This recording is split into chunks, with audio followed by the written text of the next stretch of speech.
up, everyone? Welcome back. What's up? What's up? Welcome to Timonspodcast, your favorite podcast, best podcast in Goshen. There may be other podcasts, but yeah, no doubt.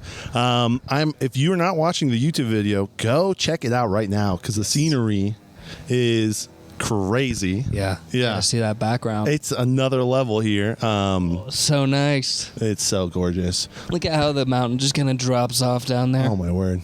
Yeah. It's like, why did the mountain stop there? Yeah, because God decided. Like, it's just a full mountain, and there's like, nah, here we go. Done. It's like, yeah, you got to get up to the mountain, maybe. You got to find a way. It's gorgeous. Check out the YouTube video. I got my guest, Danny, Well, a here. Mountain's not a mountain if it doesn't stop. Oh, right? I have no clue. Otherwise, it's just land. That's true. It's kind of like a hard cutoff, huh? Danny, welcome. Thank you. How's it going? You've been a guest. Fantastic. You've been a guest multiple times, I think. Maybe once or twice for sure. But I was like a co-guest one time, right? You did the one where we were at the conference in Orlando. We've done the one where we talked about Bill Gates. We always talk about Bill Gates. I think I talked about him the last time. You guys, I haven't even thought about Bill Gates since that podcast. It's a great podcast. It's people called are looking for more Bill Gates. Yeah, that's all I got. That's all I don't know anything else about him. Yeah. Check it out. Bill Gates is racist. That's the title. You'll love it. It's eugenics, or maybe it's Bill Gates is probably racist. I don't remember what I said, but it's a great podcast. Probably. Yeah, Danny, we don't have to talk about Bill Gates this time. Yeah, hey, dude, I'll talk about whatever you want. What do the people of Goshen want? Oh, dude, is that your audience mostly Goshen? I'm not sure. I look at the statistics, and it's bumping. It's hardcore bumping. Hardcore. Like, it's crazy the views that are happening. But I'll get stuff from like not there yet. Yeah. Maybe after this episode. I think so. Obviously, with that scenery, come on. Yeah, we're bumping the quality up here. Yeah. Give the people what they want. I have like people from Canada who listen, people from Australia who listen. Oh wow, like regularly. How do they find it? Do you know? No clue. Just clue. Got the views. Are they on VPN? Maybe they could be on VPN. That could be a legit one. Dude, it could be cool. Like legitimately in Australia. I have friends in those places. That could be part of it. Yeah. The other thing I'm thinking is for a long time when I was just doing a podcast with my buddy Lincoln, we would do titles to our episodes. COVID happened. Yeah, It did happen. I didn't have. I can verify that. It did. I was doing long form podcasts before that with people, but that kind of like put a damper on it right away. COVID did. People Why? didn't want to come over. Oh, because you do them in person. Yeah, because I think in person's way better than Zoom. That's my personal opinion. Yeah. But COVID happened, so I'm talking to my roommate, and he's like, "Let's just do a show every single day called Daily Content, and we'll document our life of COVID." So we did one every single day, every weekday. Monday through Friday for like 18 months straight. Jeez. And so about halfway through, we started titling our episodes, just whatever we wanted to title. Oh, they weren't titled? No, it was like Daily Content, and then it was the date. Daily Content, the date. Like 315, 317, as COVID was happening, yeah. And then we switched the titles, and I've gotten one of my largest viewed episodes is the worst bridesmaid speech ever. Oh, yeah. Or no, the best bridesmaid speech ever. I did 2 episodes. One that's the worst, one that's the best. And that's my most downloaded episode. What was it? Like you were evaluating one, or you just told a story of it? It was. We were being ironic because we were talking about the worst bridesmaid speech we've ever heard before, and we called it the best bridesmaid speech ever. Oh, because it's the worst, it's the best. Yeah, it was awful. So and then were you there in person? I was there in person. What was it about? Oh, the lady. It was she gets up and all she talks about is herself, and then just throws the bride underneath the like multiple times. Like, I can't believe you're even married. I wouldn't have guessed you ever got married before me. Like things like that, you know. She's like throwing out her insecurities on her. She's like in front of like 600 people. Yeah, it was tough. You got to be careful who you choose as your bridesmaid. Yeah. That's like dude, I had groomsmen in my wedding that blocked me on Facebook. Wow. 100%. Wow. So you got married and I felt like the reason I asked him to be a groomsman was kind of for him. You know what I mean? Like, he not to be mean, but if you wouldn't have not that he would be mad, but he kind of expected it. Yeah. And I was too nice. But now every picture, so dude, I'm not mad at him. Yeah, he blocked me because he doesn't like what I say about Bill Gates. Yeah, I was gonna say he thinks Bill Gates isn't racist. He loves Bill Gates. He was so ticked. For sure. Like, I'm done with but I had 2 people. Yeah, he blocked me, and then 2 people who flew from Ohio to my wedding in Florida blocked me.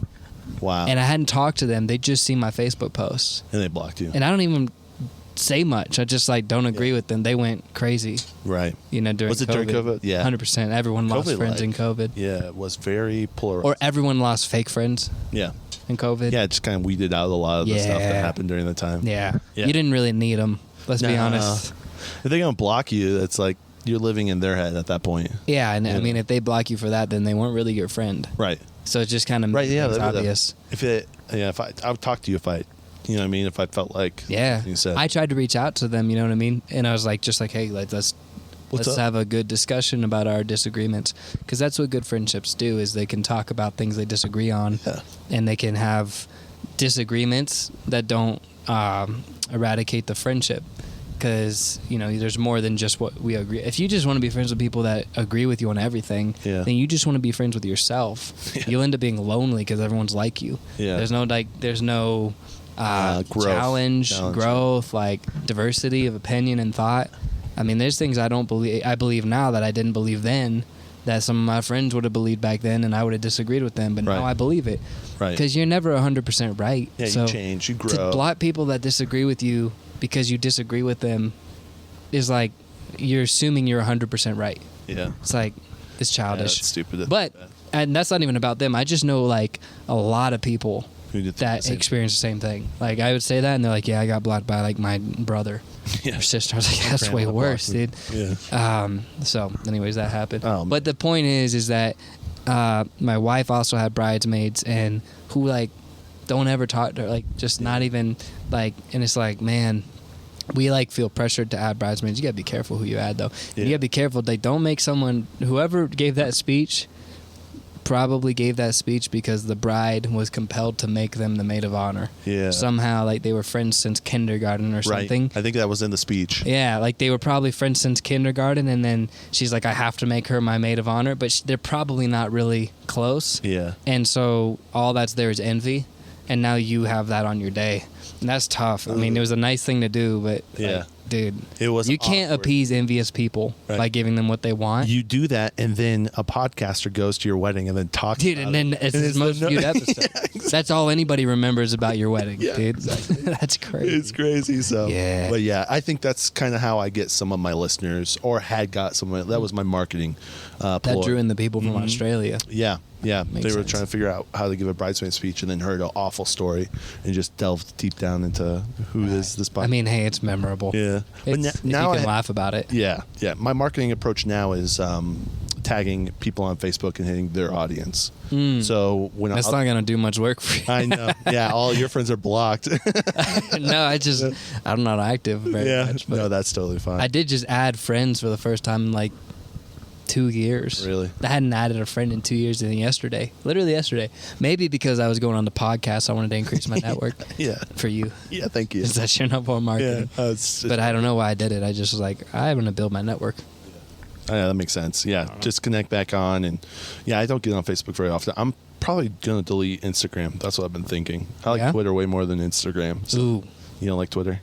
I've been off Twitter for 5 years. Yeah. For different reasons, but I don't miss it. I don't miss it. Kicked you off? No. I kicked myself off. I don't miss it at all. Lecrae blocked you. It's crazy. I'm done with Lecrae did block me. That is crazy. Yeah, I forgot about that. Was Lecrae in your wedding? No, he wasn't the guy. But some people say he looks like him. So really? I don't know. Maybe it's just something I have with Lecrae lookalikes. Yeah. I don't know. And he was a Christian rapper. Was he really? Yeah. Yeah. But yeah, I got off Instagram at the beginning of 2021. I got off Twitter in 2018, and I don't miss any of that. I'm only on Facebook, and I'm barely on it. That's nice. And it's been really nice. That's like clean living right there. Like kind of is. Outside of the Matrix at that point. Oh, the Matrix. The Matrix. Yeah, Andrew Tate. Yeah, Andrew Tate. Did you know he was from Goshen? No. Yes, 100%. He's from Romania. Well, he lives in Romania now. Like he lived in Goshen. He lived in Goshen during when he was younger and played chess. And I was part of that, not specific chess team, but I was part of like that league where we all played chess. No, what? He's a couple years older than me, so I don't know if I ever played against him. Wow. But I'm sure I played against people who played against him. That's crazy, or was taught. Did you see him beat Piers Morgan in chess? Yeah, I did watch that. That was pretty good. Yeah. Dude, he's good. Yeah, I've been playing chess, like trying to play it again because I was in a chess club. Mm-hmm. Have you played recently? Do you still play? I played recently. I play a little bit, not. Do you like memorize the moves? Yeah. No, that's a lot. Follow my heart. So I feel like this horse needs to go over here next to this bishop. Playing chess off of feelings is probably not a good. I didn't win very Isn't that the real test for whether feelings work? Yeah. Like play chess with feelings. Yeah, you're getting checkmated. Yeah. It's okay though. It's fun. That's crazy though. I didn't know he's from Goshen. Yeah, his dad moved. And I think he probably worked in, I'm not sure where he worked, but I bet it was the RV industry that brought him. That brings a lot of people to Goshen. Really? Yeah. There's money there. There's money to be made. Tom Raper. Yeah. It sells RVs. Raper RVs, dude. Yeah. All over Indiana. Yeah. That's crazy. Not as much, I don't think, now, but for a Is there a worse name than Tom Raper? Yeah. So I know. And is there a worse outcome than being named Tom Raper and selling RVs? No. But somehow he was successful. So, what does that say about Indiana? It tells you a lot. I don't know about our culture. Dude, Indiana's crazy. It's Tom Raper RV sounds legit. I don't buy anything but Raper RVs. Yeah. It isn't a Raper RV. I ain't buying it. Nah, I don't mess with those non-Raper RVs. Yeah, exactly. That's crazy. It's wild. We do a lot. Indiana's known for meth and RVs. And they go hand in hand. Somehow, yeah. Raper, Breaking Bad was a big moment for Raper's you guys. like the middle of that Venn diagram right there, probably. So, but anyways, Danny, you've been on here multiple times. Yeah. So we're both here at a conference, and this is the time to podcast. Yeah, for sure. This is it, dude. What do you want to talk about? Bro, I'm down to talk about anything. Well, give some people a little bit of backstory of who you are and where you're from, just so that they know. From Florida. Yeah. So that's why these mountains are amazing me. You know. Crazy. It's still wild. Doesn't look real. Does it? Feels like a green screen. It feels like a As in Florida, all we have is flat land and the dump. We call it the Crappalachian Mountains, and then we got the beach. Yeah. But that's all we got. So I'm from Florida. Mm-hmm. Born and raised, right? Born and raised. I got a wife, 2 kids, a 3-year-old and a 7-month-old. As of 2 days ago. It's both beautiful daughters, so I'm surrounded by beautiful girls, which is crazy. I didn't ever really think I'd be a girl dad. Yeah. But I am, and tell you what, it really makes you want to be a man really fast, because you got to be a better man than any guy that they run into in their life.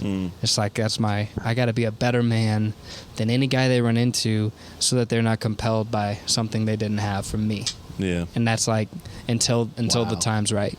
So like it's actually a really nice. I just got deep off the intro, but dude, yeah, you did. It's true. I mean, being a girl dad, you're like these girls are precious, and that's a responsibility for me to show them what a man looks like, and I got to be the best at that.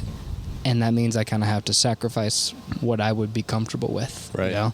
And so that's what I'm going through. Other than that, sounds like you're going through it pretty deep right now. Yeah. Partial owner of a coffee shop, Old Florida Coffee Co. Yep. That's been really cool. DeSantis came by the shop and visited since the last time we talked, right? Yes. Yeah. That was pretty wild. You were on a meeting. Yeah, but I think I was in the meeting at my house, and so I feel like we had podcasted in person. And then I think it was like a month after that. Yeah, that's great. A month or 2 after that. Because we were all on a meeting, and I was at the other office of the software company, WM Tech, which we work with. Yep. And my dad, who's the CEO of WM Tech, was on our call. At the coffee shop. And then he freaks out middle of the call, going, "I gotta go. DeSantis is in the office." Yeah. And he was talking to me. He was telling me it was something about sales, and then just stops. Boom. Yeah. And he's off, and I'm like, shoot, I gotta go too. So I get off, and I had to drive 10 minutes, and I just missed him. I was so bummed. But he got to connect with my dad and took a picture, put it on the gram. If you go to DeSantis' channel right now, Instagram channel, scroll down to like, I don't know, March, August, March. Was it March? Is it that long ago? It was March or... You go on my Facebook, plug. Yeah, there we go. Go on my Facebook. I reposted it. You can see DeSantis post a picture of my dad, plugs Old Florida Coffee Co., and then puts it in his bio for like 2 months. If you went to DeSantis' Instagram, It was Old Florida Coffee Co. right in the bio. No way. Yeah, just the website. That's so yeah, cool. Sick. Just right on his bio. So, and we didn't even know he was coming. Yeah, he just came out of nowhere. Apparently, his assistant had been ordering our coffee because we ship nationwide, and they'd been ordering and they loved it. And then when they came to Fort Pierce, she came by a day before, and then she had to bring him. She wanted to bring him. So yeah, really cool, dude. Because Did she find out about you guys? How'd she find out about you guys? No clue. Know. And then she was ordering coffee, and then she wanted to visit. Mm-hmm. He's like, "Oh, this is the place." And she loved it when she visited. No way. So the next day, she brought back DeSantis. Well, you guys were like pretty rebel. When did you open the coffee shop? 2020? 2021. 2021? Yeah. February 12th, 13th. You guys got a lot of hate for not wearing masks in the coffee shop. Yeah, because everyone wore masks back then. And even all the businesses wore masks because there was technically a St. Lucie County mandate still in our county. So like DeSantis hadn't revoked the county's ability to do that, but it was like they couldn't penalize it. So it was basically just fear. Like there was no real repercussions. Yeah. But all the businesses downtown wore masks, and they made all the people wear masks. It was the whole thing. And so it was like revolutionary when we opened. Like not only did we not force you to wear masks, but none of our employees wore masks. Yeah. And which was totally normal 18 months before that. Yeah, well, I mean, it was abnormal to wear masks. Like it was like, I remember when I was a kid, you'd see like Chinese people come and visit. Yeah. And they'd all be wearing masks, and it was so weird. Like it was like, why are they wearing masks? Because it was just abnormal. But now it's like, so that was big. But honestly, it was controversial to a minority of people. The majority of people walked in and saw the smiling faces, and then they'd take their mask off because they realized I don't have to wear my mask here. Yeah. Which means it has nothing to do with you being fearful of transmission and everything to do with you being fearful of social pressure. Because as soon as the social pressure was gone, the fear was gone. So like these people weren't afraid. Majority, there's some who were afraid of the virus transmission. They were afraid they had social anxiety of social pressure. Get mad at them if they weren't. Yeah, they didn't want conflict. They just wanted to go through life without conflict. Yeah. So, I know like we never wore masks, and so we weren't about to be hypocrites and say, well, because we don't want to deal with, now our business is on the line. Right. No, we're going to not wear masks. And people loved it, dude. Yeah. So we had some bad reviews. Yelp tried to kill us. That was crazy, dude. We had like 50 reviews in the first month. We blew up really fast. And like 3 of them on Yelp were 1 stars because we didn't wear masks, and it was like they're gonna kill people or whatever they say. Grandma killers. Right, yeah, right. And the 47 of those 50 reviews were unverified by Yelp, so they would hide them, and it wouldn't apply to our overall. And they left the 3 that were 1 star for masks. No way. And the 3 that were 1 star for masks, I looked up their guidelines as to whether they like were following their guidelines. The guidelines were they had to have an existing account, had to review other organizations and a profile picture and other stuff. There was tons of 5-star reviews that all met that criteria that they hid, and almost I think only one of the 1-star reviews met the criteria. Wow. So it was completely. And here's the thing about Yelp, which is even worse: you can't remove your listing. So it's not like I can choose whether to use them. They control it. Somehow they can assume it. I don't know how, honestly, because we asked them to remove our likeness from their site. Yeah. Because it's technically our company, and they're profiting from our company being there, and then they're using their algorithm to basically or bias destroy our company. Yeah, the bias is in the algorithm. But I was like, so can we not remove? They can't remove likeness. Like they would not. We can remove ownership of it, but our shop's still going to be there with like a 3.2 star review, when really we have a 4.9 star.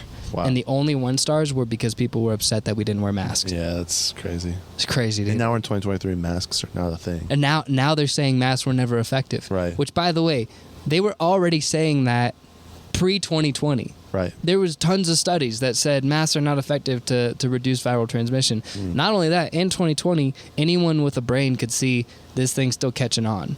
Everyone's wearing masks, yet this virus is still going around. Yeah. And somehow they blamed it on Miami. Miami. There was there was so much information flying that was hard to even understand what was true and what it wasn't, because there was just so much information coming at me during that time. I'm like, what is going on? Well, they were just blasting people with like information and then validating it as a fact, so that you didn't have a lot of room or time to find out whether that's legitimate. Right. So they use this like scientific authority to just say, if you doubt this, you're an idiot. And by the way, here's the next fact. So by the time they're on the next fact, you're like 4 facts back just to fact check that fact. Yeah. And it was like, but honestly though, you had to just be logical, because you had to kind of ignore what they're saying and use your logic, because there's something to be said about common sense and logic, which is just that, like, one, I can't pass a virus to you by being here.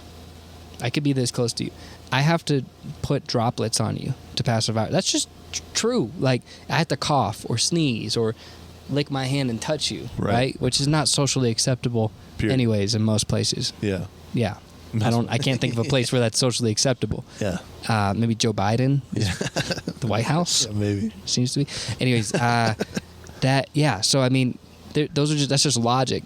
And then like other logical fallacies were that the fact that the virus particles were small enough to fit through the mask hole. Like, you can't block the virus particles with a mask, because the openings, when you put a microscope on it, is like putting a tennis ball through like a giant hole. No, wow. Like, yeah, it was just like stuff like that. Yeah, and I mean, this is all stuff I was like well studied on back, because my family was all on the same page. We were like, this is ridiculous. Like, we were doing a painting project, right, where my dad's painting the cabinets, and he's using a paint spray gun, and he has a mask on, a really good mask, by the way, not the, like a legit mask. Yeah. And he opens up, he's got paint all over his face. Wow. So how did that happen? Yeah. You're telling me paint's a smaller particle or a bigger particle than viral transmission. Yeah. So the point is, it's all completely ridiculous. Yeah. And then like you got the plastic, but because we're scared to question the societal norm, because we have to take a step out and be the ones that are in the limelight when we do that, and that means we have to know what we know, and they want you to question common sense. So they put this social pressure on you to just fall in line, because they're making common sense look like it's the conspiracy theory. You know what I mean? And I think that fear is all it was. It's like, otherwise more people would have done it. They would have just been like, nah, we're not going to wear the mask. And I mean, honestly, I see a lot of people that are like, masks were dumb, that were wearing masks. Yeah. You know what I mean? Like, now that the things have changed. Yeah, now that the social pressure's gone, it's like no one's wearing a mask. And I mean, anyways, I know the vaccine came too, and that's a whole nother discussion. But point is, to go back, we started the coffee shop in that environment, and that's when I realized it was 100% social pressure, because people would take off their masks as they came in and saw smiling faces. It was like back to normal. It was such a refreshing thing. It's like for a them. home thing for them. Yeah, it was like, okay, there is a place where we could just go and have a good time and not be judged for the political stance we take, not be judged for whether we wear You could wear a mask, we weren't going to judge you. Because I did go to a couple shops that were like hardcore conservative during the COVID era. They didn't wear masks, and they were like judging you. Like, they were there like, judge the liberals, frick you, I'm not going to. And we were just like not focusing on it. It was not a focus of our attention. We just wanted to give you a really good experience, make really good coffee, and then you to connect with the community, because that's what a coffee shop's about. That's the reason we started it. Not just to sell coffee, but to have a community place where people can get together and connect. And that's what our town needed. And it's needed that for a long time, so we weren't going to let COVID stop that. And it turned out really good. It was like perfect time to probably start a coffee shop too. Oh, yeah, people needed it more than ever. Yeah. Community demo. So anyways, I'm partial owner of that. That's been really fun. We want to grow it. We just haven't had time really to focus on it. Other than that, man, I like thinking about things. I like thinking critically. I don't like the status quo unless it makes sense. So you like diving into things and thinking about stuff. Yeah. Do you think, here's a question, do you think because of COVID people are starting to question the status quo a little bit more? Yes, but some people are. I think more and more people woke up the further they try to push it. That's how I felt. Like, I remember when they were pushing masks, and I was like, this is literally just a test run for the vaccines. Before they'd even talked about vaccines, I was like, they're going to try to get you to do the mask, but then soon they're going to do the same thing with the vaccine. And then that's a totally different thing. That's a civil liberty. Like, they're going to try to pressure you to just inject something into your body and then restrict you from getting things if you don't. That's a whole nother line to cross. They did. They crossed it, obviously. But I think each wave of that pressure led more people to wake up. That's how I feel. Because eventually you show your hand so much. Like, things are so hypocritical that people are going to wake up. Yeah. But also the other side of me is like, I've been following conspiracies for a while, you know, and I've been following since like 2012. I remember that's the first time I heard about the New World Order and studying 9/11 and all of that. And I was like, man, like, no one knew about it. No one talked about it. No one questioned these things. And so more people are now, but it's because they're showing more. It's like they're revealing more. So it's so obvious. Like, it's honestly crazy to me if you don't question it, how much is out there. Like, the amount of hypocrisy, if you don't question it, then you just don't want to question it. Yeah. You want that comfort of knowing. You don't want to rock the boat. Everything's fine. Everything's fine. You're just going to keep telling yourself that over and over, but it's not. Yeah. But sometimes I wonder why they're revealing it so much now. It's because I feel like we're like in the end game for them. They have to go all in, try to move us towards this one world type of government, try to move us towards this you'll own nothing and be happy type of world. And they're going all in. They're in the end game. So to me, more people have to wake up, but they have to do it quickly. And it's like just knowing it means nothing. Because they don't care if you know. Otherwise, they wouldn't show their hand so much. Right. Now we have to take action. So, like, knowing that the masks were a lie, that doesn't mean anything if you still wear a mask. You know what I mean? Right. Like, I'm just saying, like, if you're not taking action, if it's not affecting what you do, what you say, what you involve yourself in, then it doesn't matter because they're taking action. Like, right. They're showing it, but they're taking action. They're pushing the bounds. So to wake up and question is like, we're kind of too late for that. If you're like still like questioning things, and I mean, it's obvious they're lying to you. Like, I could point out so many ways they're lying to you over and over for their own agenda. Now you just got to wake up. Like, the questioning it's fine. It's good to question rather than not question, but we don't have a lot of time to spend in maybe they're up to something, maybe they're not. It's like they are up to something. So just what do we do to get back our principles that we value? Yeah. Let's just focus on us. Like, and thankfully we're in America and it's still free. Yeah. You know, like, we still can do that. Florida's a great example of that. DeSantis, Florida's a free state, man. Yeah. Like, we're thriving in Florida like never before. And it's because we still have the freedom to implement on those principles and values. We're not following suit with all the government control that some of these other states are, like Colorado. Yeah. You know, they don't even have plastic bags here. Yeah. That's crazy, dude. Yeah. In Walmart. Yeah, we were at Walmart today, and there's no plastic bags. That guy didn't want to talk about it. Yeah, he was not. He was like, I was like, you say you guys don't have bags? He's like, yeah. I'll say this. Yeah. He just didn't want to talk. Yeah. So it's not that bad. It's not that bad. Like, looking over his ear with the camera. Yeah. I love it, actually. I love handling all my groceries one at a time. Yeah. No bags. Yeah. I don't know, dude. My wife and I, we use reusable pretty often, but it is nice to have plastic bags for picking up dog poop. There's nothing wrong with reusable. Like, if you want to do it, I just think that, is that really effective? Like, like, you know what I mean? Completely eliminating them. If it would be smart is like they just like pay more to use plastic or whatever. I don't know. It's just ridiculous. Is it that bad? Yeah, so we have junkies on the side of the road shooting up. No, plastic bags are the worst thing. And I could be uneducated because I just don't care about plastic. I'm sure they get into like the waterways and things like that. I'm sure that there is like a pollution. But we throw it away in the trash, right? Yeah. Yeah. So and they don't break down. Does it go from like where we are? Like I said, we have the Appalachian Mountains. That's the dump where all the trash goes, and they just, I don't know what they do. They burn it. They whatever. Yeah. But it's on a hill, so all trash, plastic, goes on that hill.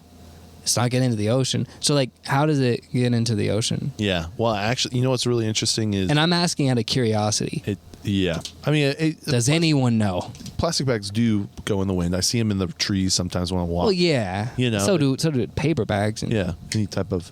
But I think paper bags can break down a lot easier than plastic. Okay. I think that might be part of it.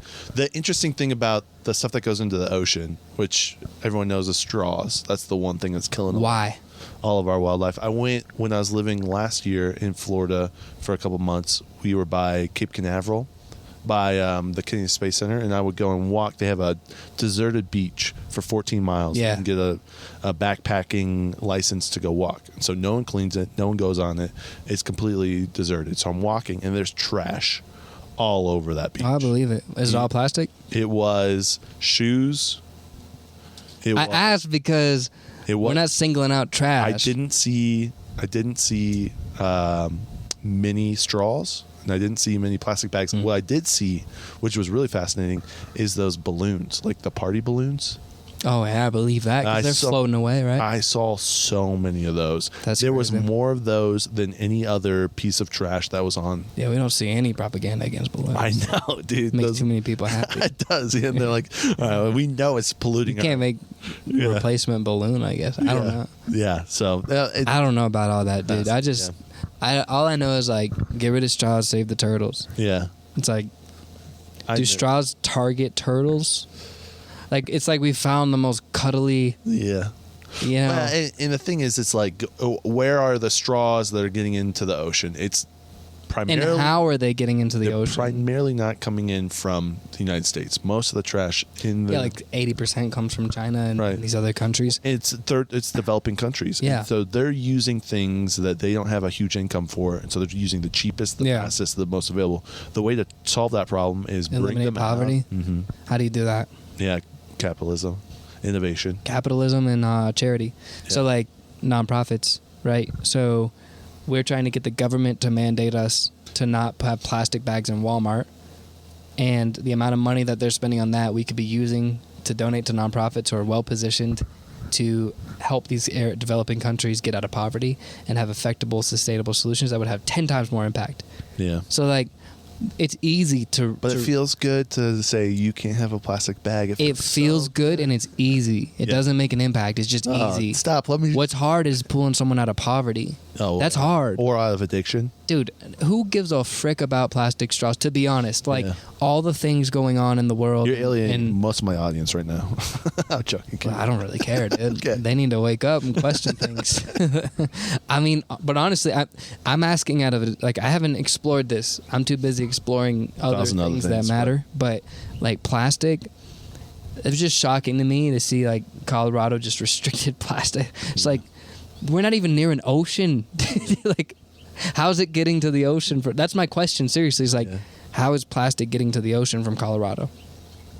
Yeah, I don't know. Well, we have. No one knows. Certain people that like to migrate to the ocean, and they bring a bunch of plastic with them. And they just dump it in. Migrate? Yeah.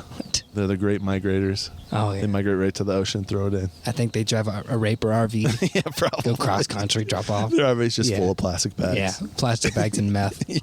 Yeah. Honestly, the dream. Oh, but it's so funny because the people, honestly, this is crazy because the left, progressive, and I'm not trying to be left versus right, but just observing their positions, which are not unanimous across the board. If someone's left, you could have a different position. But largely, the people who are in favor of legalizing drugs are also the people in favor of making plastic straws illegal. I think that's funny. Yeah. I think that's... It's weird. I don't know what your perspective is on that, because a lot of people say if you legalize drugs, you end the drug war, blah, blah, blah, blah. I think we should legalize both plastic straws and drugs. Just legalize everything. Yeah, ultra libertarian. If you don't have like legalize cocaine, but get rid of the straws. These dollar bills. Dude, there's gonna be some really angry drug addicts there. I know. I wish there was a better process, because I've seen a lot of just havoc that drugs do, and it's like, I understand that. That's bad, but then when one person's thinking they're doing one drug and they get sold a different one, and that's what we need to educate the people that, hey, if you're going to do drugs. All right, so I'll say I had a very close friend, and he died because of an overdose. And it was tough. It was very tough. And it was started because of a hospital visit. And he was in an accident, started taking just regular what they prescribed him, and then that led to this. And he wasn't purchasing fentanyl. That was not his intention, but what he got was that, and that's what killed him. And so if we had a place where you could purchase drugs that were like actually verified and not, I could see where that would help. I mean, we're already... Well, he was addicted to pharmaceutical drugs. Yeah, we're already... Right. He can go through a prescription. He can, but once you get addicted, You know? Yeah, but I mean that. Yeah. So then is the issue that they're not widely available through like a public market, or is the issue that pharmaceutical companies are prescribing addictive drugs? It's both. And profiting off of that. Oh, massively. I think it's more the other one though. Yeah. Because if they weren't doing that, then there wouldn't be the second issue. Yeah. We wouldn't have fentanyl addiction. Yeah. Like now it's wide, but I mean, was it opioids? Yeah. The opioid crisis. Mm-hmm. I mean, so that's the big issue. Like we're focused on plastic and whatever else, and meanwhile we have killing people. Pharmaceutical companies making billions of dollars by profiting off of addictive drugs that are destroying people's lives and killing people, and they're exempt from the consequences of that because of government co-opt. I mean, they just like the vaccines, right? You can't sue. In fact, you can sue. You could sue a pharmaceutical company for vaccine damages. I'm talking pre-COVID, by the way. I don't know, but it's the same thing. But I mean, this was way before. But they're not going to pay you out. They're exempt. So you know how you're going to get paid? The government. The government. Tax you know how the dollars. government gets paid? Yeah. You. So you're going to pay yourself? Like. Yeah. But why are pharmaceutical companies exempt from that? So is the issue? So some people would agree with me and say, yeah, pharmaceutical companies are the enemy, right? Mm-hmm. And it's because healthcare is capitalistic. So because they desire profit, we have a corrupt system. So we need the government to take control of healthcare. I would argue that the checks and balances that come from really pure capitalism don't exist in pharmaceutical world because they're just like with student loans. It's all positive, no negatives. Just colleges, right? Yeah. Same thing with colleges. The number one issue is the government co-opt, is the fact that governments are subsidizing these loans so you can get loans of extraordinary amounts because the government makes sure they happen. That's why the government's paused all student loans, because they're from the government. Yeah. If they didn't do that, school prices would be significantly cheaper. Yeah. Because colleges would have to compete with each other to get people. Yeah. So I'm just saying, like, I see what you're saying. The issue is not capitalism. The issue is the involvement of government, which they would call crony capitalism, right? The issue is that the government is involved and corrupting it because government corrupts things. This is so you want the government to control healthcare and to control college. That's isolating the source of authority and power, right? What is beautiful about capitalism is it starts with a person, right? So this company, like a college, right? It starts with a person. At some point, it started with a person with an idea, an ambition to do it. A human being, not an entity, a human being. And then it grew from there, and then they provided a good product, and they ended up profiting from that. That's great. But here's the beauty of capitalism, is at any point if their product stops providing value, someone else can come in and take the business. You have choices. And that's eliminated when government co-ops, right? That's eliminated. But at the end of the day, if the government takes control of colleges, you have no choice. Yeah. What do you do with monopolies then? Monopolies are illegal. Yeah. It's already illegal. It's the government. The government, yeah. So there's a benefit to the government being involved at some level, right? But when it's involved at the level of I'm going to make sure that the government provides a loan for any amount, so that I can go to college. Right. That's obviously killing our college industry. Yeah. Same thing with pharmaceutical companies. When we can exempt pharmaceutical companies from the damages that come from their product sold without knowing that damage is going to occur, then that's not capitalism. Right. That's just the government. Just doing this. And why? Because these pharmaceutical companies donate billions of dollars to the government through their nonprofit charity or PACs scams. Or however. Yeah. You could track it. They give it to the FDA is funded like by Pfizer. Which is crazy. It's crazy. So it's like government gives you legislation, you give the government money. That's the number one issue is lobbyers, right? Lobbying should probably be largest, the richest counties in the United States. They used to be all over the United States. They're in the 11 counties that surround Washington, D.C. now. It's where the richest counties are. It's because that's where all the money goes. Yeah, it just goes right in. That's the lobbying, right? Lobbying is probably the biggest problem right now. Insurance companies, pharmaceutical companies, all these companies. It's not pure capitalism the way it's designed. It's government collabing with business. Do you think we can get out of that? Is that possible? Only with radical change. Yeah. The problem is that most people see the issue and come to a different conclusion, and they're trained to because our colleges have a lot of like socialist, like professors tend to be socialist or tend to be communist, or maybe they don't say they're communist, although there are some that just say I'm communist. Yeah. And You can only believe that if you don't live in the real world. So I'm like, in college in general, I've always felt like I don't really trust the professors. Like I went to business school, and it was really hard for me to sit through a business class, listening to opinions on business with someone who's never run a business or been part of one. He just learned what was in the textbook. So therefore, he who controls the textbook controls the education. And it's not actually, it doesn't matter whether it works in the real world. Yeah. Like, so that's the biggest issue. And that's happening with economics too. You could teach people economic theories on socialism all you want, and it can sound really good, but you have tons of data and evidence of it's never really worked. Right. Like it's never worked. And so you can point out little minor examples of maybe like healthcare by the government working for a really small Scandinavian country. Right. And also, I don't really know, does it really work? All I know is what people talk about. You make data say whatever you want. Exactly. In any aspect, yeah. But going back to logic and common sense, people being free to start businesses and succeed in that business only if other people deem it's a product worthy of their money is a beautiful thing. It's actually biblical. I do believe that. I believe that God gave us freedom of choice. And by definition, we should have the choice and we should have the freedom to take the route we desire to take, right? And we could take a bad route or a good route. People can take corruption, or they can use their talents to give back. But that freedom is key. Restricting that freedom is satanic, in my opinion, because that's what a socialistic government is, a communist government. It's just restricting that freedom and saying the top is going to control from the top down. Right. And then you don't have a say. Like, you don't want to be in that. And you're living in fear then at that time. Living in fear. Yeah, I mean, we had a taste we simulated a taste of that. Now, again, America wasn't that because I didn't wear a mask and I'm still here. Right. But imagine if I didn't have that choice. Imagine if none of us had that choice. Some people didn't. Canada. Yeah, or New York, or California. I did go to California. That's the only time I wore a mask because it was not like you could not do anything there. Really? They weren't going to let you. Yeah. So, yeah. That's wild. I don't know how we got off all that, man. Plastic bags, and then here we are. Yeah. It's crazy. Yeah. Yeah. No, that's really interesting. I know you said you kind of got into conspiracy theories back in 2012. How'd that start?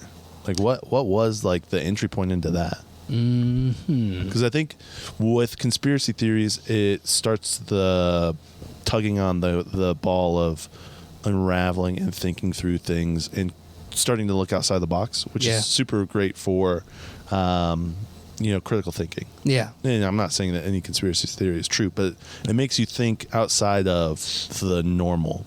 Yeah. This is how it's supposed to think. This is how you're supposed to think. You start thinking outside the box, which is... There's a quote from... We watched Truman Show the other night. You ever seen it? Yeah. What is that with... Jim Carrey? Yeah. You seen it? I have seen it. So good. Where it's deep. His life is on... It's like a camera or a TV show, 24 hour, but he doesn't know it. Right. And everyone else is an actor around him. And the main guy who created the show, because he's been in there since he was a baby till 30, and he's starting to question things. He's starting to notice the inconsistencies in the world presented to him until it leads him to want to get out, you know? And the guy who ran the show told him, it was like, don't worry, even though he knows it's fake, because once he realized it was fake, he's not going to leave because people accept the reality that's presented to him. And I think the question was actually, why do you think he hasn't questioned these things yet? And that's what he said, because people accept the reality that's presented to them because it's easier, because it's better. And he had like a comfortable life, he had a wife, and but it wasn't true. And at the end of the day, it could be comfortable, but if it's not true, we will be unsatisfied. But I think that's an insight into a lot of what goes on in the world. I mean, Satan is a deceiver, so he wants us to get comfortable with a reality that's not true. I think we see that a lot, and it's easier. Honestly, it is. Like, I go through phases of my life where I'm not gonna research and question it. I just want to live life. Yeah. I get it, dude. Yeah. And I'm honestly, busy. sometimes that's better. I got 2 girls. I got things I gotta do. You should just live life, but you should not accept what's told to you, because it started to answer your question. I was in high school, and I don't even know, maybe 2010, I think, and I don't even know what it was. I think I saw a music video of a rapper because I was into hip hop, and it was like creepy. I think it was Jay-Z someone like that, or Run This Town, maybe. I don't know, one of those. And it was just like they were all doing tribal stuff and like had the fires and there's like skulls of goats, and I was just like, this is weird. And I was like, does no one think this is weird? Like, this seems like evil, kind of like, and it had nothing to do with the content of the song. It was just yeah, it was like it's like content of the song was money, girls, all that stuff that's normal in a hip hop song, and then the music video was like a ritual, and I was like, what's going on here? So then it led me down this path of like Jay-Z, Illuminati, and that's kind of how it started. The you can't say that. Can't say that. No, you can now. Everyone talks about it, but back then it was not. It was like fringe. This is 2010, so this was 13 years ago. But Kanye too was a part of it, and Rihanna and all, and then that led down to the New World Order, the Denver airport conspiracy. And like I remember watching videos that they were saying the New World Order is going to be instituted in 2012, and that like they'll be knocking on your door, and they have a list of people, and if you're conservative, they know that, they have the data to track. This is 2010, dude. They have the data to track that, and they've categorized you, and they're gonna take you to these FEMA camps. Like I was into all that 2010. I was up at night thinking about until 3 a.m. watching these videos on YouTube on iPod or iPhone or whatever. Yeah, I think it was the iPod. You know, the iPods? Yeah, iPod Touch or whatever. Freaking out, dude. Yeah. I was like, dang, they're going to get us. Like, I was freaking out. So I was like, when 2012, and then the Mayan apocalypse too. Yeah. So all of that was like, they're going to use that to institute a new world order. Like, I was all in that. And then like 9/11, that was a big one. When I found out about that, I was like, blew my mind. The conspiracy theory there. Yeah. And I even presented on it. In a speech class at college. No way. Yeah, so we had a speech class, and I was dual enrolled. So I was in high school at the time, but I was with college students. Yeah. And the first one you did was like a persuasive speech or something like that. Or no, first one was like a questioning speech, like just bringing up two sides. Yeah. And I did 9/11. And I think the teacher was like mind blown. Like she was just like, and I think she was liberal too. Yeah. Like I don't know how she felt about it. Yeah. But then I got a good grade on it, so that was all right. That's good. But then I did one on Coney, and like that was huge. Coney 2012. Remember that? Yes, and I it was do. completely fabricated. Yeah. And that one, everyone's like, that was fabricated, but like because it wasn't a government thing, I guess. But it's like they're slow to say that about the other things. But then I did one on abortion. Ooh, this one again. Your haters mad about. Your audience. I said haters. Your audience mad about your haters. My audience. Haters. Yeah. Well, I did one on abortion, and I'm not gonna be like gentle. Or not gonna be like sugarcoat it. But I just said like, this is the history of abortion. This is why it's wrong. This is why, like, just going into the science behind it.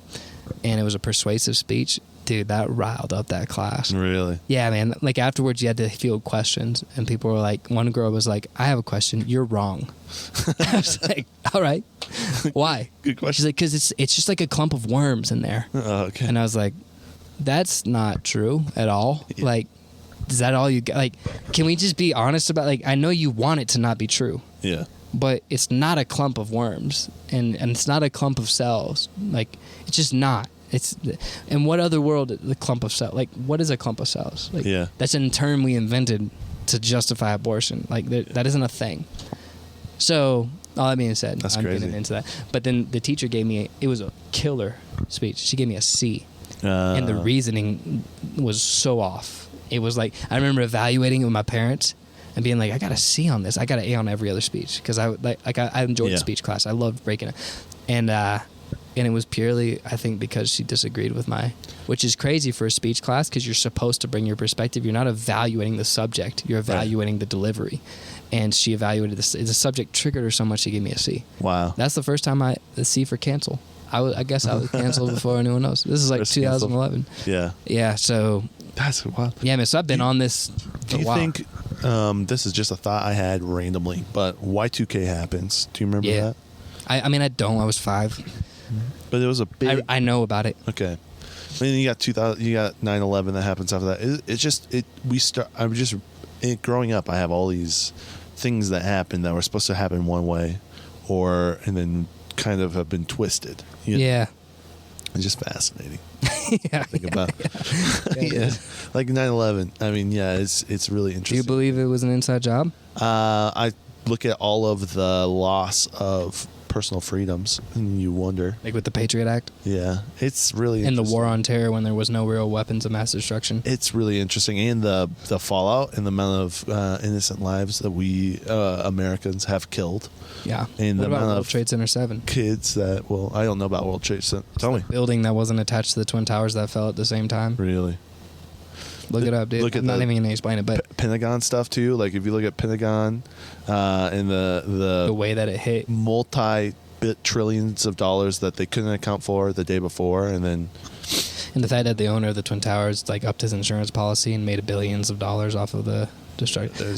There's a lot of weird stuff with it going on. I'm just saying, I had this thought with I was talking about this with my friend about my old Lincoln, we did the Tim and Lincoln show, did daily content, all that stuff. He said something about if 9/11 would have happened with the way the internet is now, would we have gone the direction that we went? And he feels like 9/11 and COVID were similar events, but with 9/11 we didn't have the internet at the level we do now. Yeah. And so we as Americans just went along with the government, as opposed to that's true. That's opposed to now we had a lot more access to information, and we saw a lot more stuff. Like it was a lot easier to get information. True. So if it would have happened, every aspect of that would have been filmed. If 9/11 had happened in 2020. Yeah. And so, everybody. Yeah, we would have had film from inside the building. Yeah. That's crazy. People would have taken Instagrams and Snapchats, live stream on the plane inside the building. That's it's just interesting to think about that. The crazy thing is a lot of that information was online. Just it was fringe. It was the fringe, and it was not accepted. It was just out there. Like if you go back, there's people who were doing radio programs and not podcasts, but web streams about all of this. Well, I went to church, and we had a friend in our church who was a 9/11 denier, and I remember my dad talking about it. He's like, I don't know. And I don't know if he's right or wrong, but I'm just not. It's something I can't get caught up in right now. There's other things I'm dealing with. Your friend. My dad was saying that. It was a guy at our church who was a 9/11. Oh, okay. Your dad was saying he doesn't know? My dad's like, I'm not sure about the 9/11 stuff, but it's not something I can get caught up in right now because there's so many other things I got to do. What about flat Earth? Where are you?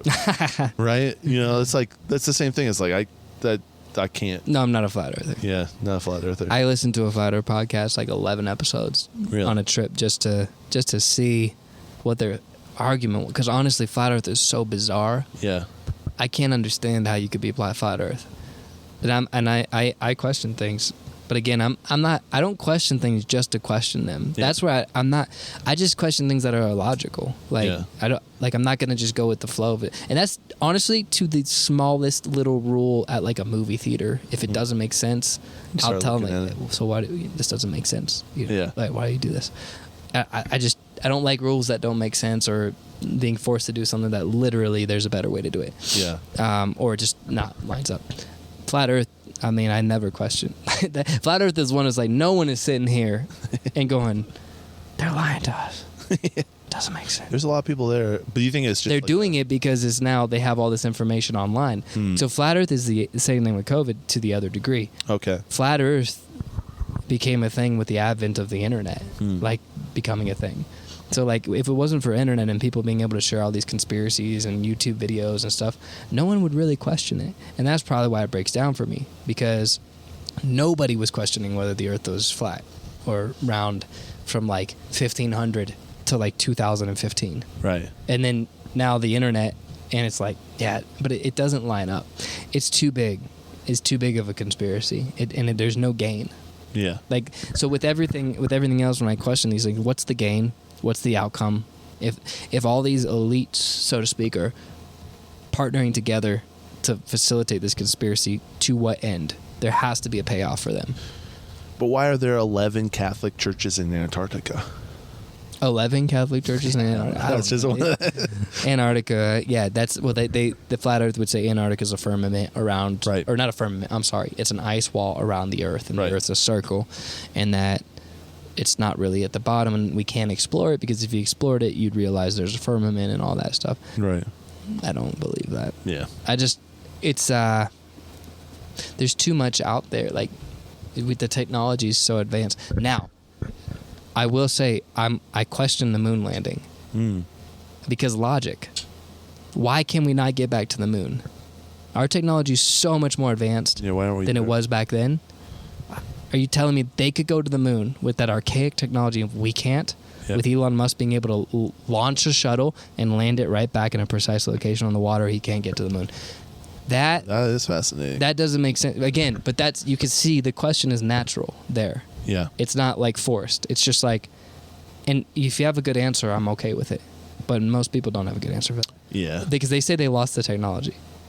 Is that really what they say? They say they lost the blueprints and the technology. That's why they can't do it. Seriously? Yeah, 100%. I did not know that. They say that NASA lost it and now we can't find it. Like, are you kidding me, dude? Even if you lost it, with our technology, you could do it in a year. Yeah. Come on, dude. Yeah. Telling me you lost the technology. That's weird. You got people floating in a space station right now. Yeah. You can't get to the moon.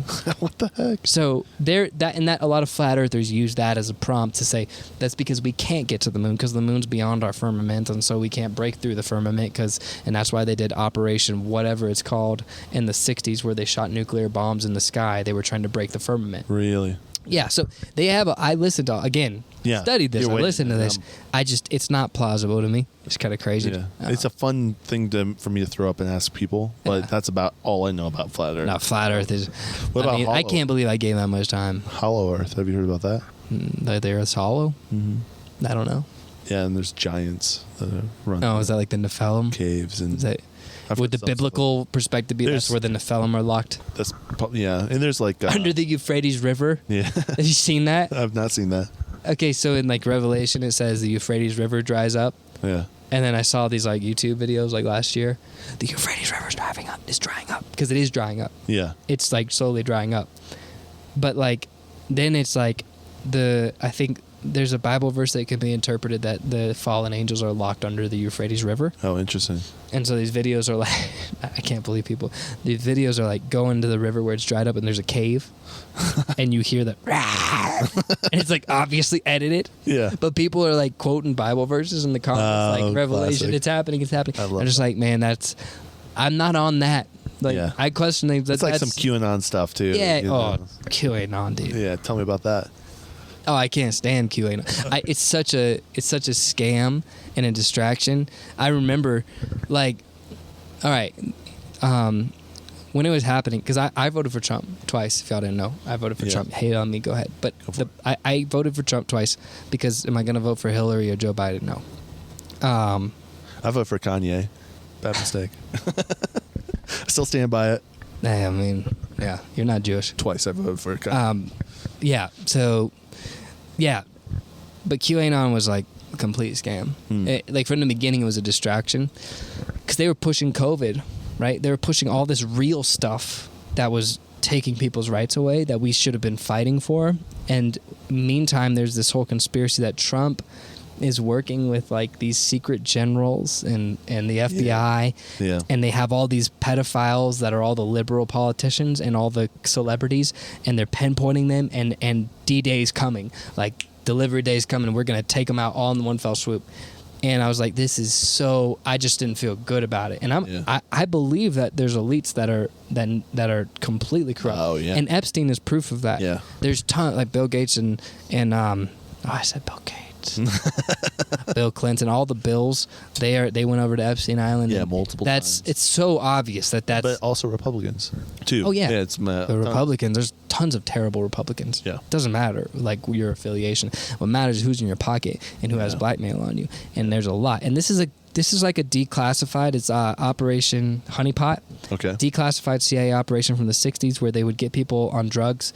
They would then get a prostitute to go and bring them into the room and have sex with them, and they'd be watching through the walls. Two-way mirror. Yeah. Two-way mirror, and it's just blackmail. Yeah. And so you do that. It's a 16-year-old girl. Guy doesn't know. Boom, you have blackmail forever. You slept with a 16. That's what they do.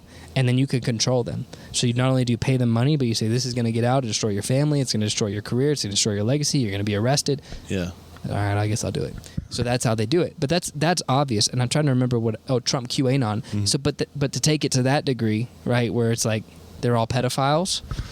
Yeah, in a way, but it's not like. There's some truth probably wrapped up. There's some truth in it. But the idea.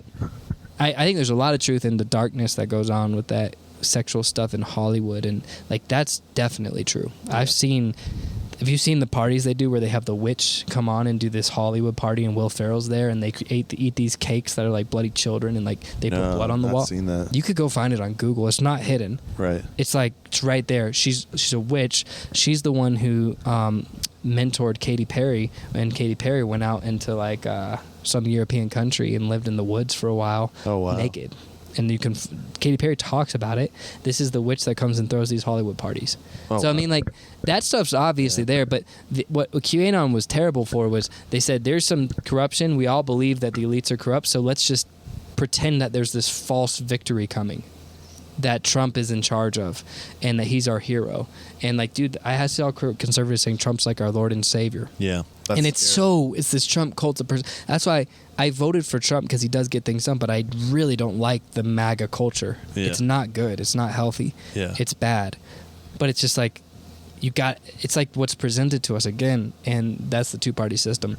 But here's the crazy thing about QAnon. What really woke me up is during the Soviet Union, when the communist government took over, right? So you know the Soviet Union. And the Bolsheviks and the... Yeah. At that point. After that, right? Okay. So when there's a revolution, and then there was a power for control, right? So like keep in mind when the Soviet Union came to power, communist Russia, there was a vie for control. It wasn't like everyone there was communist. There was capitalists, there's democracy people. They all wanted control. And the communists won out because they had the working people, which is the majority of the class. But when they came into control, one of the things they used to pacify the people who weren't communist was they created this story that the opponent, the guy who represented them, the anti-communist guy who was vying for control, had a plan to take out all the communists with a secret group of generals. Oh, wow. And that the day's coming, so just wait. Oh, wow. And it was used to pacify the people as the communists are taking over. Wow. And then it never happened. In fact, those generals turned on them. And so the generals were never in favor, and it was just used to pacify them. Wow. So by the time they woke up to that, it was too late. They'd taken control. Yeah. So and that's what QAnon. 2020, when I realized I saw that, and I was like, dude, that's QAnon. Yeah. That's literally what they're trying to pacify us, to say, we don't have to do anything. Trump's going to do it. But this is all going to be fine. So just sit back, relax, eat your popcorn, watch as Trump does it. He's got a plan. Yeah. And of course it never happened, because it's preposterous. Yeah. It's just, there's no logical reasoning to it. Yeah. So I think a lot of people fell for that. A lot of conservatives did. It highlighted, and it abused a good desire. Yeah. A desire to see corruption, like this evil stuff going on with Epstein and all that. Yeah. To see that eliminated. But it was illogical. And so it preyed on good desires and then leveraged your foolishness to go into it. So how do we walk in discernment and wisdom? I know we got to wrap it up. But how do we get there? Like what? Because there's so much garbage out there. There's a lot of propaganda coming from government, coming from the internet, coming from just people who want to see chaos, right? And there's different factions at play. How do you walk in discernment and wisdom? Well, it starts with transcendent truth, right? Which is, for me, comes from the Word of God. It comes from our Creator, from my Savior, Jesus Christ. And that transcendent truth ends up applying in every way in your life. So it's crazy the amount of things the Word of God answers, even though it doesn't directly address it. And so for me, it's dedicating myself to the truth of our Creator, because at the end of the day, that wins out every single time. Like we have all these theories that, a man can marry a man and have a good life and have children and all of that, and it can be just as good and effective as a man marrying a woman.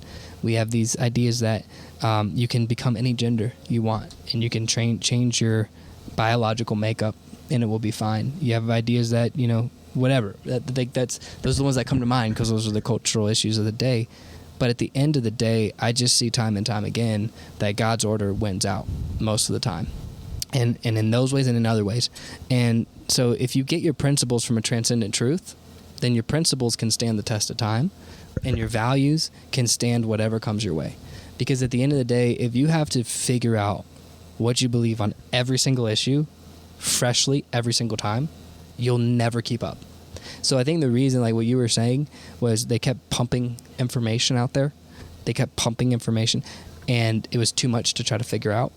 Well, I think if you have transcendent values and principles, then you don't have to figure out each issue. You just line them up whether they align with your principles. So wearing a mask didn't align with my principles.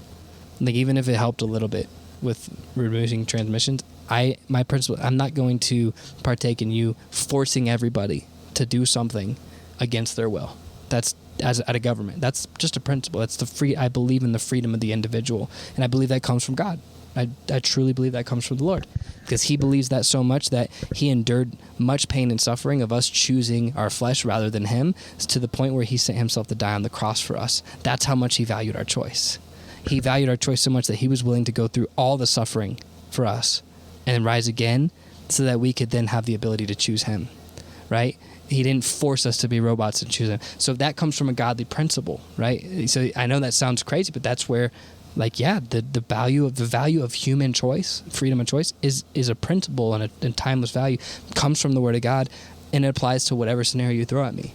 And because they'll twist everything. Oh, yeah. And so for me, it starts with the Word of God, and then it starts with also thinking about things. Like, don't just phase through life. Don't coast. Don't just accept the reality that's presented to you. Sometimes it's right. Sometimes it's not. Right? So don't always question it, and don't always deny it, but don't always accept it. And if you have values and principles that, again, I believe if you go to the Word of God, whatever situation you're in, the Word of God's truth will end up affecting you in a way that will transform you for the better. I believe that 100%. I believe that the gospel is true, that we all sow to the flesh. We're born in corruption, and we all have trials and tribulations that are brought upon by sin, whether it's our sin or someone else's sin. Most of our issues come from sin. All of our issues actually come from sin, because someone sinned and it affected us, or we sinned and it affected us and others. And the cycle of sin continues. And the only way to break that is by what God did, by sending himself to take on our sin as Jesus Christ, as a man, fully God, fully man, die on the cross, taking all the punishment that we should have had so that we could then be free from sin, and then rising again on the third day. The resurrection, that's the key. It's the key to everything. We just celebrated Easter. The resurrection is key. Because with the resurrection, we have victory over death. Yeah. So not only do we get to be free from our sin and the consequences of our sin, which I 100% guarantee you, if you were free from your sin, you'd have a better reaping. You would reap better fruit in your life. But you also get to partake in the victory over death that Jesus partook in. So one day, death will be defeated, and those who are in Christ will be able to walk in the victory that Jesus raised himself on. So we get to be raised with Christ, and that's why it says, for now we'll be humble, right? For now we'll go through suffering as Christians, right? You won't agree, people, like you said, won't agree with, they maybe will hate what I say. That's fine. But I can't just change what I say if I believe it's true to appease someone who I think needs the truth. Like, I believe that anyone who disagrees with truth still needs the truth. Like, and it might offend you, but maybe one day when you realize where the end of all your searching goes, that will come back and have an impact on you. And God will use that to regenerate your heart and be born again. And honestly, that's the solution. The solution to all these issues is that more people will come to Jesus. Because when you come to Jesus, it transforms your whole life. You end up doing more good works. You end up helping people more. You end up sowing to the Spirit. You end up having more peace, more joy, more compassion. And you stop prioritizing all the things that you desire, that your desires are just a product of the sin that came before you, right? Like, you might have questions of your identity, like whether you're a boy or a guy, right? And those questions probably came from sin that impacted you in some way, right?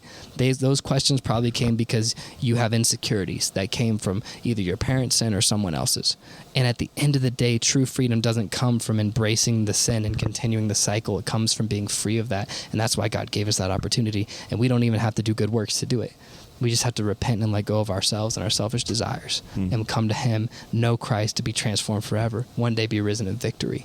And then we get to praise him because it's not from us, but it's from him. We're not bragging on our ability to be better. We're bragging on his ability to save us despite ourselves. And that's a beautiful truth. So, again, you asked me how you have principles and values. At the end of the day, I'm going to give you the gospel. because that's it. Like, I'm kind of tired of not sharing the gospel, because that's everything. It's everything. And like, I have a family that I love. I have daughters who are amazing. I have a wife that's amazing, and we are pushing to have a healthy family that will last generations. Where I'm not going to partake in the cycle of the world, like the Bible says, the current of the world, right? Because I've seen where that leads. It leads to divorces. It leads to affairs. It leads to abortion, killing your children, or leaving them out to dry. Those things that's the current of the world. I believe that using godly principles, you can have a healthy family life, healthy personal life that will lead to a healthy family life that will last generations. And man, what a beautiful, I want that for more people. I want, like, I was telling you about the people I shared the gospel with, the kids. I that night, I didn't tell you, I shared the gospel. They didn't come to Christ, but man, they were intrigued by what I was saying. And I saw it open up. And that one girl was a Wiccan, so she probably hated Christianity, but she saw that I didn't judge her. I just wanted her to know true freedom. And there was only one way to get there. I'm not going to pretend like you can find freedom the ways you're looking for, but I want you to have freedom so bad, because I know what it feels like. And so that night I was burdened, and I prayed all night. Like, I wanted to see her come to freedom, because her dad had killed her mom, and her mom committed suicide, right? And then her grandma didn't want her, and her aunt abused her. And man, the pain in her life that she's seeking solutions for, she'll never find them outside of Jesus. She just won't. And I want her to find them, because that's how you break that cycle of sin. You can't control what they do, but you can control if you're going to continue that cycle. And so that's my truth. That it starts with the gospel, and then you love others. Like, you have a true love for others. And like, so anyone who would hate on me for what I said today or disagree, like, I want you to know that if you were with me, I would show you love, because I understand why you disagree. I get it. From your perspective, I 100% get it. It doesn't mean I think I'm going to change what I believe, because I believe it's true, and I believe you should come over here. You should come over and be in this truth. I'm not going to force you. I'm not going to judge you for not doing it, but I am going to declare it to you, because if I'm not, then I don't truly believe anything. If I believe this is true, then I have to declare it. And I'd be a hypocrite if I didn't.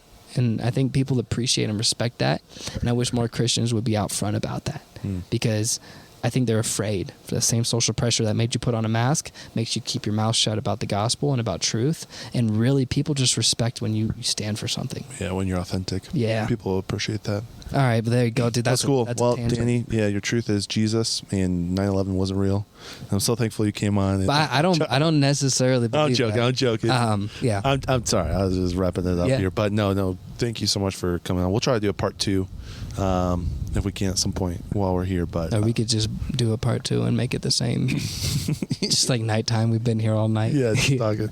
Yeah. Cool. Where can people find you if they want to plug into what you're doing? Facebook. I mean, I'm not really. I will say I have been strongly considering starting a YouTube channel and just sharing thoughts called Danny Talks About It, and just share thoughts. I've had a lot of thoughts built up over the years that I've not shared with a lot of people, other than just people who I talk with one-on-one. Yeah. And it just avenue to release those and document. I feel God leading me to use that. So maybe at some point, if you go to YouTube and look, Danny Talks About It. I think I have a channel right now called that, so you could look it up at Danny Talks About It. But there's only like one video about fasting. It's a short. There's like how good fasting is for you. Yeah. And your body. So good. All right, folks. We could talk about more stuff later. We'll catch you on the next Timonspodcast. Peace. Woo.